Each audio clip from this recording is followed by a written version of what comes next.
যে পাহাড় বাংলাদেশের অবিচ্ছেদ্য অংশ, যে বাংলাদেশের জন্য যুদ্ধ করে ৭১ সালে আমরা এই দেশ অর্জন করেছি, সেই দেশ নিয়ে যদি কেউ বলে আমরা ভারতের অঙ্গরাজ্য হব, আমি জানি না, আমি সামাজিক যোগাযোগ মাধ্যমে পাহাড়ের এক নেতার মুখে শুনেছি ওনারা ভারতের সাথে এক হতে চান। এটা আমার কথা। এসব উক্তি, এসব কথায় স্বাধীনতার যে মানহানি হচ্ছে, স্বাধীনতার যুদ্ধে যে আমরা অংশগ্রহণ করে একটা দেশকে এই পর্যায়ে নিয়েছি, সুখে দুঃখে এই দেশের বুকে আমরা পতাকাকে ধারণ করে রেখেছি। 16টি বছর তারেক রহমানের নির্দেশ ক্রমে দলকে আজ পর্যন্ত, আজকে 2 তারিখ অক্টোবর মাস পর্যন্ত এখনো সাহসের সহিত সাংগঠনিক শক্তি দিয়ে বাংলাদেশে অনেক কঠোর কঠোর আন্দোলনে সম্পৃক্ত হয়ে হাসিনার রক্ত চক্ষু পরীক্ষা করে টিকে আছে আজ পর্যন্ত, এখনো 12টা বলতে। তা আমি সংখ্যা মনে করি না, এই জন্য আমি যুক্তি দেখাবো। সংখ্যাটা হলো এই, গত পরশু বা তার আগের দিন জাতিসংঘের একটা নিউজ আমি দেখি, প্রতিবেদনটা আমার চেয়ে অনেক বিজ্ঞ সাংবাদিক ইয়াং হলো এখানে উপস্থিত আছে। হঠাৎ ওনার মুখ থেকে একটি কথা বেরিয়ে গেল যে আরো 5 বছর অনেকে চাপ দিচ্ছেন থেকে যাওয়ার জন্য, দেশের সার্বিক অবস্থা পর্যালোচনা করে। এই বিষয়ে আমাদের দলের মুখপাত্রের একটি বক্তব্য আজকে আপনাদের টেলিভিশন, প্রিন্ট মিডিয়া, অনলাইন, সামাজিক যোগাযোগ মাধ্যমে আমি পড়তে পেরেছি। গতকালকে আমাদের শহীদ প্রেসিডেন্ট জিয়াউর রহমানের মাজারের সামনে মৎস্যপানা ছাড়ার জন্য একটা অনুষ্ঠানে বলেছেন, ক্লিয়ার করেছেন। তবু আমি আরো একটু ক্লিয়ার করে বলতেছি, যে ব্যক্তিটি এই কথাটা বলেছেন, যারা সংখ্যার কথা বলে এই সংখ্যাটা বাড়িয়ে দিলেন, যারা পাহাড়ের এই অশান্তি সৃষ্টি করছে, যারা আমাদের মধ্যে একটা অনৈক্য সৃষ্টির প্রয়াস পাচ্ছে, যারা সামনে নির্বাচনকে নিয়ে বানচালের একটা প্রচেষ্টায় লিপ্ত আছে, যারা নির্বাচনকে মেনে নিতে পারছে না, কেউ কেউ বলা শুরু করেছে আওয়ামী লীগ তো নিষিদ্ধ, নির্বাচন কি করতে পারবে? তা তো সরকারের আইন মন্ত্রী স্পষ্ট বলে দিয়েছে তারা নির্বাচন করতে পারবে। এইসব বিষয়গুলো নিয়ে একটা খোলাটে পরিবেশ সৃষ্টি করা হচ্ছে। যে পাহাড় বাংলাদেশের অবিচ্ছেদ্য অংশ, যে বাংলাদেশের জন্য যুদ্ধ করে ৭১ সালে আমরা এই দেশ অর্জন করেছি, সেই দেশ নিয়ে যদি কেউ বলে আমরা ভারতের অঙ্গরাজ্য হব, আমি জানি না, আমি সামাজিক যোগাযোগ মাধ্যমে পাহাড়ের এক নেতার মুখে শুনেছি ওনারা ভারতের সাথে এক হতে চান। এটা আমার কথা। এসব উক্তি, এসব কথায় স্বাধীনতার যে মানহানি হচ্ছে, স্বাধীনতার যুদ্ধে যে আমরা অংশগ্রহণ করে একটা দেশকে এই পর্যায়ে নিয়েছি, সুখে দুঃখে এই দেশের বুকে আমরা পতাকাকে ধারণ করে রেখেছি। যে শহীদ, যে একজন মেজর বাংলাদেশের স্বাধীনতা ঘোষণা করে জীবন বিসর্জন দিয়েছেন, কার হাতে? যাকে উনি বিদেশ থেকে এনে রাজনীতি করার সুযোগ করে দিয়েছেন। সেই নেতার স্বাধীনতার যোদ্ধা হিসাবে আমরা শঙ্কিত যে পাহাড়ি অঞ্চলে অশান্তি কারা সৃষ্টি হচ্ছে, এটা খুঁজে বের করতে হবে। 5 বছর ক্ষমতায় থাকা বড় কথা নয়, আরো 25 বছর ক্ষমতায় থাকা বড় কথা নয়। 16 বছর তো হাসিনাও ক্ষমতায় ছিল।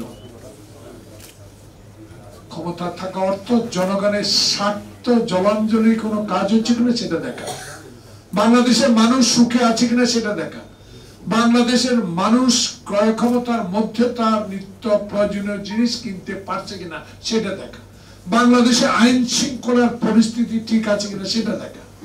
বাংলাদেশের ব্যাংকগুলোর অবস্থা কি সেটা দেখা, বাংলাদেশের 16 বছর যে দুর্নীতি স্বজনপ্রীতি, এর সাথে 10 বছরে যে স্বজনপ্রীতি, যে স্বৈরাচারী কায়দায় দেশ পরিচালনা হচ্ছে সেটা দেখা।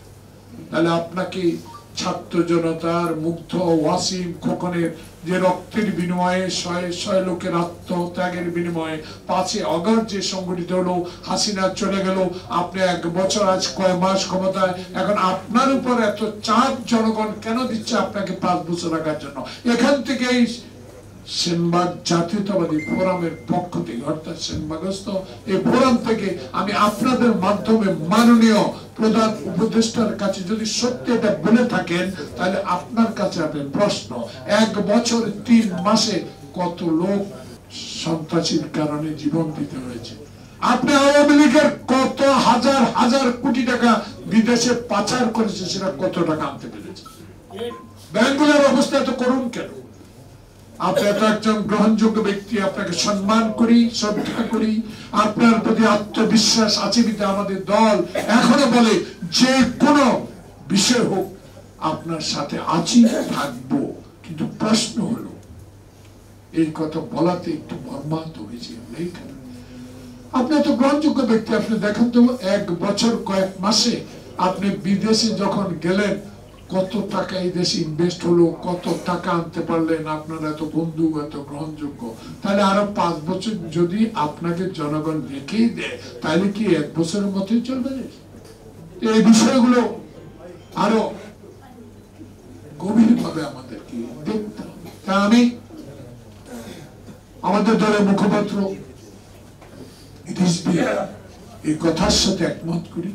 এমন কথা বলা যাবে না নির্বাচনের 3 মাস আগে, যেখানে পাহাড়ে অশান্তি, যেখানে দুর্গা পূজাকে নিয়ে অনেক অশান্তি সৃষ্টি হয়েছে, যেখানে আমাদের প্রধান উপদেষ্টা একটা সম্মানিত ব্যক্তিকে কলকাতার পূজা মণ্ডপে যেভাবে অপমানিত করা হয়েছে, কেউ কেউ এটা আমরা গ্রহণ করতে পারি না। যে যেভাবে বলুক না কেন, আপনার উনি একজন গুণী ব্যক্তি, ওনাকে নিয়ে কলকাতায় পূজা মণ্ডপে, তাই আমি মনে করি বাংলাদেশের ইতিহাস করুণ ইতিহাস। এই করুণ ইতিহাসের পরিসমাপ্তি ঘটেছে 16 বছর বিএনপির আন্দোলন সংগ্রামে এবং শেষ পর্যায়ে তারেক রহমানের নির্দেশে ছাত্র জনতার বিপ্লবিক আন্দোলনে সহযোগিতার কারণে যে সরকার প্রতিষ্ঠিত হয়েছে, সেই সরকারকে সহযোগিতা করছি, করব নির্বাচন পর্যন্ত, শান্তিপূর্ণ ক্ষমতা হস্তান্তর পর্যন্ত।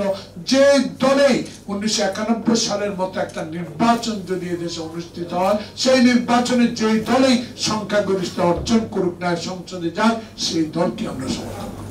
কিন্তু বিভ্রান্তি ছড়ায়, এসব কথা বলে অমুক না দিলে নির্বাচন করবো, অমুক প্রতীক না দিলে নির্বাচন করবো, অমুকটা না দিলে নির্বাচন করবো, গণপরিষদে নির্বাচন না দিলে ভোট করবো না। ভোট তো করবে, রাজনৈতিক কৌশল এগুলো আমরা বুঝি। ভোট না হলে 300 প্রার্থীকে তো আগে নমিনেশন দিয়েছেন, আমরা সম্মান জানাই, আপনারা আমাদের বন্ধু ছিলেন। সে বন্ধুত্ব বজায় রেখে যে অত্যাচার অবিচার হাতে সেটা মনে করে আসেন না।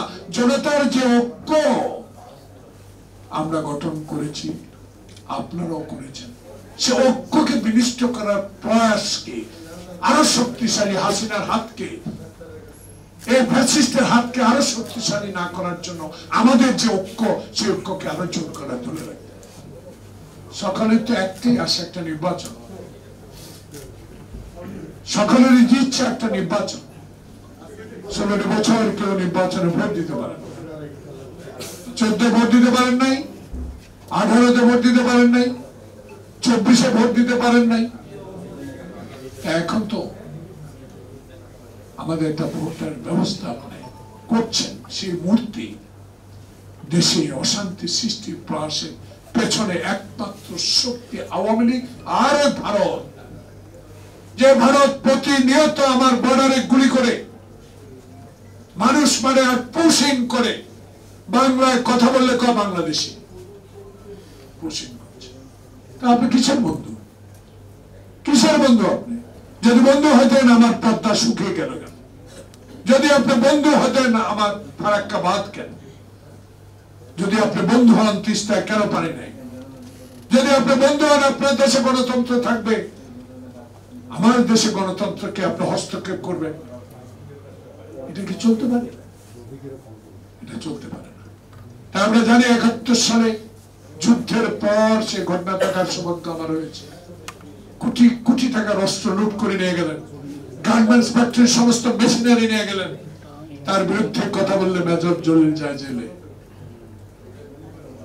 যারা স্বাধীনতার যুদ্ধের সপক্ষে লোক দাবি করেছেন তারা কোনোদিনও স্বাধীনতার সপক্ষে লড়ছেন না, কারণ তার পিতা তো স্বাধীনতার যুদ্ধ দেখেন।